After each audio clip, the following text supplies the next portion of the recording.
রাজনৈতিক দলগুলো যারা অষ্টপ্রহর আমাদেরকে জ্ঞান দেয় যে আমরা রাজনীতি বুঝি না, আর তারা মহা রাজনীতি বুঝে, তারা এরশাদকে, যাকে আমাদের ছাত্র জনতা পতন ঘটিয়েছে, সেই এরশাদকে তারা মৃত্যুর শেষ দিন পর্যন্ত রাজনীতি করতে দিয়েছে। এখনো তারা বলতেছে যে শেখ হাসিনাকে আসতে দিবে তারা, শেখ হাসিনা আওয়ামী লীগ নির্বাচন করুক, জনগণ নাকি সিদ্ধান্ত নিবে। এটা নাকি আমরা নাকি বলতে পারবো না যে আওয়ামী লীগের বিরুদ্ধে, মানে আওয়ামী লীগের নিষিদ্ধ কিংবা নিবন্ধন বাতিলের দাবি নাকি করা যাবে না, জনগণ নাকি নির্বাচনের মাধ্যমে সিদ্ধান্ত নেবে। আরে ভাই, এখন তো বলতে হয় যে আমরা কি বোকা নাকি? 5 অগাস্টে তো আমরা ইতিমধ্যেই তো এই জনগণ তো আওয়ামী লীগের বিরুদ্ধে রায় দিয়েছে। আওয়ামী লীগের বিরুদ্ধে রায় হচ্ছে আওয়ামী লীগ একটা পলাতক দল, আওয়ামী লীগ বাংলাদেশ থেকে পালিয়ে গেছে, তারা এখন পরিষ্কারভাবে ভারতের এজেন্ট।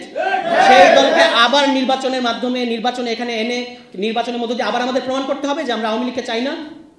আমাদেরকে রাজনীতি শেখাতে আসবেন না।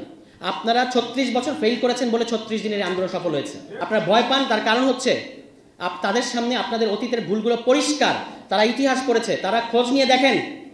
এই 5 তারিখের আগে এই নাহিদকে আপনারা এই পত্রিকাওয়ালারা চিনতেন না। আপনারা জিজ্ঞেস করেছেন নাহিদ কি জঙ্গি নাকি, এটা আমাদেরকে প্রমাণ দিতে হয়েছে, সার্টিফিকেট দিতে হয়েছে যে না, নাহিদ জঙ্গি না, মাহফুজ জঙ্গি না।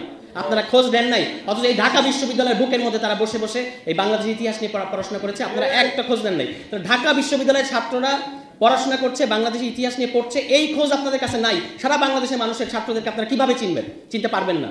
আমাকে বিএনপির নেতা বলতেছেন যে রিকশাওয়ালা কি কোটা বুঝে? রিকশাওয়ালা আপনার চেয়ে ভালো কোটা বুঝে।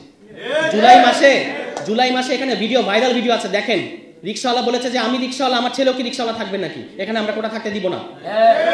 রিকশাওয়ালা আপনার চেয়ে বেশি কোটা বুঝে, এবং আপনারা খালি বুঝেন নির্বাচনী একমাত্র আন্দোলন, আর কোনো বাকি আন্দোলন না। চাকরির ইস্যু একটা অত্যন্ত গুরুত্বপূর্ণ ইস্যু। আপনারা লুটপাট ছাড়া, পাচার ছাড়া দুর্নীতিতে 4 বার চ্যাম্পিয়ন করছেন বাংলাদেশকে। আর আওয়ামী লীগের কথা তো বলাই বাহুল্য, পুরো দেশটা ছিবড়া বানিয়ে তারা এখন পালিয়ে গেছে। আপনারা পাচার ছাড়া, দুর্নীতি ছাড়া বাংলাদেশে আর কিছু উপহার দিতে পারেন নাই। আমাদের দেশের ছেলেরা, আমাদের দেশের তরুণরা কিভাবে, তারা কি করে তারা খাবে? তারা কি চাকরি করবে নাকি? ঠিক আছে, সবার চাকরি করতে হবে না, তাহলে আপনি তাকে উদ্যোক্তা কোনো ইনসেন্টিভ দিচ্ছেন? কোনো ইনসেন্টিভ তারা দেন নাই আমাদের তরুণদেরকে, তাহলে তারা চাকরি আন্দোলন করবে না? আপনাদের নির্বাচনের পিছনে কি আপনাদের পিছিয়ে গিয়ে দাঁড়াবে এবং তারপর আপনারা আবার ক্ষমতায় এসে আমাদের সাথে জুলুম করবেন? এই কারণে আপনাদের নির্বাচনের দাবিতে আন্দোলনে জনগণ সাড়া দেয় না। এই কারণে আপনারা 7 জানুয়ারিতে ফেল করছেন।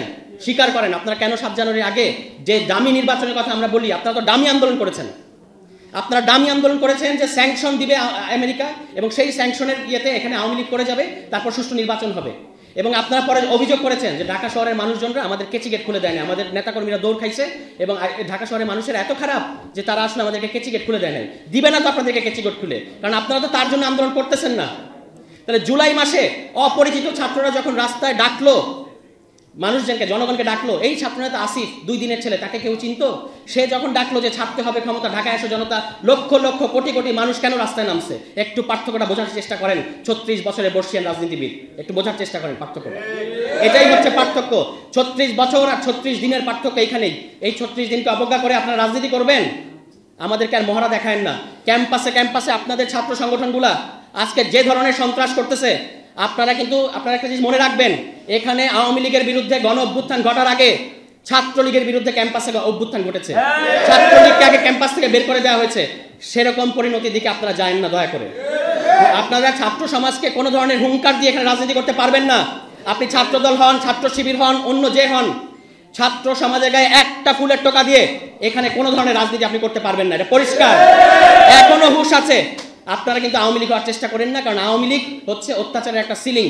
ওই সিলিং আর আপনারা পৌঁছাতে পারবেন না। এর চেয়ে দুর্বল হবেন, এর চেয়ে দুর্বল হয়ে কিন্তু পারবেন না। ফু দিয়ে উড়িয়ে দিবে বাংলাদেশের জনগণ, ফু দিয়ে উড়িয়ে দিবে আপনাদেরকে বাংলাদেশের জনগণ। সুতরাং যদি রাজনীতি করতে হয়, জনগণের অধীন থেকে রাজনীতি করেন। জনগণকে হুঁশিয়ার করবেন না, জনগণের অত্যাচার করবেন না, জনগণকে কোনো ধরনের। প্রতিদিন আপনারা চাঁদাবাজি করতেছেন, প্রতিদিন। এই প্রতিদিনের চাঁদাবাজি খবর জনগণের নাভিশ্বাস উঠতেছে, এবং আপনারা একটা খুব ভালো মজা পাইছেন যে এখানে এই সরকারকে প্রত্যেকটা মুহূর্তে, প্রত্যেকটা পদে পদে কাজে বাধা দিচ্ছেন, প্রোক্লেমেশন করতে দিচ্ছেন না, সংবিধান করতে দিচ্ছেন না, রাষ্ট্রপতি পদত্যাগ করতে দিচ্ছেন না। অন্যদিকে দোষ সব চাপাচ্ছেন ছাত্রদের ঘাড়ে, যে ছাত্রদের কারণে এরকম হচ্ছে। আপনাদের এর চেয়ে মজার মডেল আর হয় না। নির্বাচিত হয়ে ক্ষমতায় আসার আগেই আপনারা আসলে ক্ষমতায় চলে গেছেন। এখানে আপনাদের হুঁশ হচ্ছে না। হুঁশে আসেন। এখানে একটা গণতান্ত্রিক রাষ্ট্র হলে আপনাদের অনেক সমস্যা হয়, এটা আমরা বুঝতে পারি। ওই যে এক ব্যক্তি কেন্দ্রিক ক্ষমতা কাঠামো সংবিধানের মধ্যে, আল্লাহর পরে একমাত্র প্রধানমন্ত্রী হচ্ছে সবচেয়ে ক্ষমতাধর, এই যে ক্ষমতার কাঠামো, এইটা আপনাদের খুব মজা লাগে, আমরা বুঝতে পারি। কিন্তু এইবার আর আমরা এটা করতে দিব না।